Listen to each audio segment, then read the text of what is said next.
The latest Predator movie is not in theaters. It is a Hulu original called Prey. Taking place in 1719, Prey tells the story of perhaps the Predator's first hunt on Earth. And it is the surprise of the summer. Von Job Vlog. But before we get into the review, let me tell you about my buddies over at CalderaLab.com, makers of the finest skincare. You can paint your face green with their mask The Deep, though it doesn't glow like the Predator's blood. Use my promo code FRY15, save 15% at checkout. Naru is a young Comanche girl who is looking to become an accepted warrior in her tribe by completing her first kill of a dangerous animal. When skinned critters start showing up, she thinks the culprit could be a CGI grizzly, only to find that the tech-heavy beast from outside our solar system is responsible. Amber Midthunder is serviceable as Naru, who is a rare, flawed female protagonist not blessed with Mary Sue powers from the onset in 2022. If you're concerned about box-checking feminist agenda pushing, Prey does a well enough job of putting Naru in historically accurate gender roles. She's expected to cook and gather but defies tradition, instead seeking to hunt. She has something to prove, fights detractors, and isn't always successful. Naru isn't the biggest or the strongest, and this makes her seem like not much of a threat, which she's cunning enough to use to her advantage. Naru, I know it doesn't seem like it, but you're going to be glad you fell into this bog. 10 seconds later.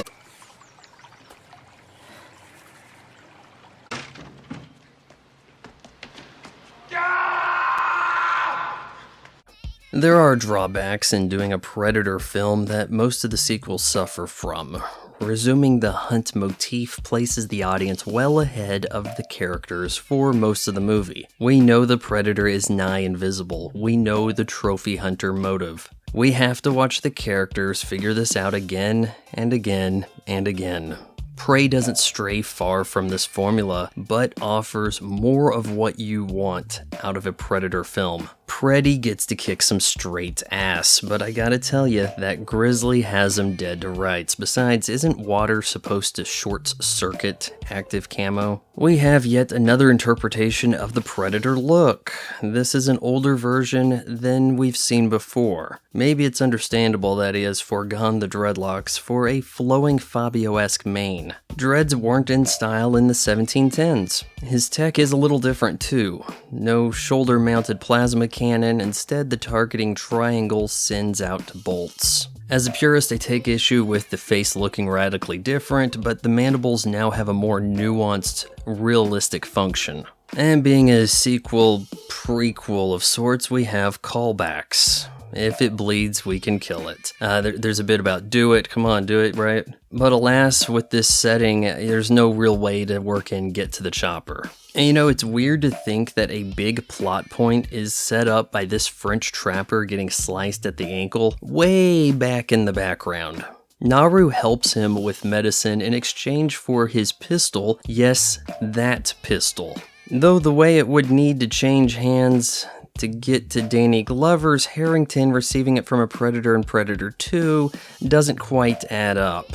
Prey is remarkably thrilling, and it's a taut 90 minutes. There isn't filler here. The characters are set up efficiently, and we like them. But my biggest gripe with Prey is the dialect. Throughout the film, you hear these Native Americans from 1719 sounding like today's kids. I'm not saying I want them to sound like Tonto, but have you seen The Last of the Mohicans? In fact, Prey's music sounds like it came from The Last of the Mohicans. And Magua, Wes Studi's character from that film, does he sound like a racist caricature to you? And so I think director Dan Trachtenberg did the film a disservice in having the actors perform like it were present day. You were sleeping. I was waiting for it to circle back. Now you're gonna have to cross the river to get it. Don't get your bowstring wet. However, there is a way to remedy this. Prey has a Comanche dub on Hulu. All the talent ADR'd their own lines in Comanche for this film, and you can watch that version with English subtitles to give a more immersive experience. But hey, maybe this was Trachtenberg's intended version of the film in the first place, and it was some producer who said, no, we have to release this in English. If the Comanche version were the only audio version of this film, I would have to give it even more points for being so bold. But as is, I give Prey 3 out of 4 stars. You just watched a video from my son. He's about 40 and lives in my basement, ladies. So subscriber and notify the bell for ringing. Okay, I said what you wanted me to say. Now do the goddamn dishes.